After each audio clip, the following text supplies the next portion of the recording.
Всего за полгода Управление Федеральной антимонопольной службы рассмотрело 29 жалоб на госзакупки. В 21 случае выявлены нарушения. Проверки показали, что многие неправильно оформляют документацию. Были случаи, когда контракты заключались напрямую в обход обязательных торгов.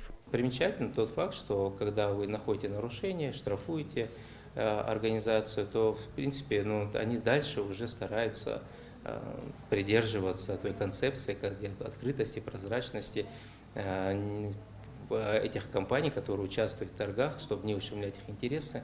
УФАС также расследовала дела в сфере рекламы. У нас продолжается уже третий год подряд, когда бизнес открывается и очень любит писать у себя на рекламных баннерах самые низкие цены, самый лучший товар, мы самые-самые и так далее. Но подтверждения этому не находится. Там, вот в этом году предупреждение было направлено из-за того, что там самый лучший кабель по самой низкой цене. То есть, а доказательств нет, что это. Потом есть финансовый дом один, тоже написал, купите товар в любом магазине и приходите к нам за рассрочкой.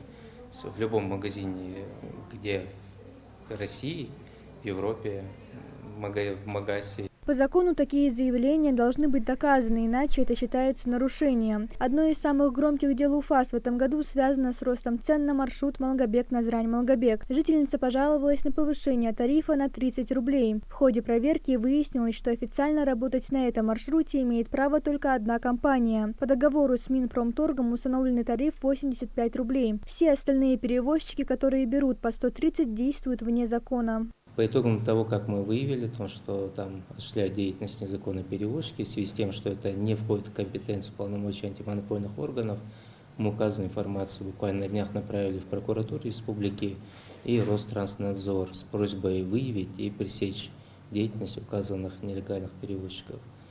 Соответственно, та компания, которая заключила договор, платит за этот договор государству абсолютно легально, получает дополнительные договора, документы. У них 85 рублей, а та компания, которая абсолютно никаких документов не имеет, даже подозреваю, что даже как индивидуальный предприниматель, там никто не зарегистрирован, у них доход там почти в 2 раза выше. Как-то неправильно это все. Как отметили в УФАС, во втором полугодии они планируют продолжить контроль за соблюдением антимонопольного законодательства. Мария Амбата, Сулейман Костоев, Магаз 24.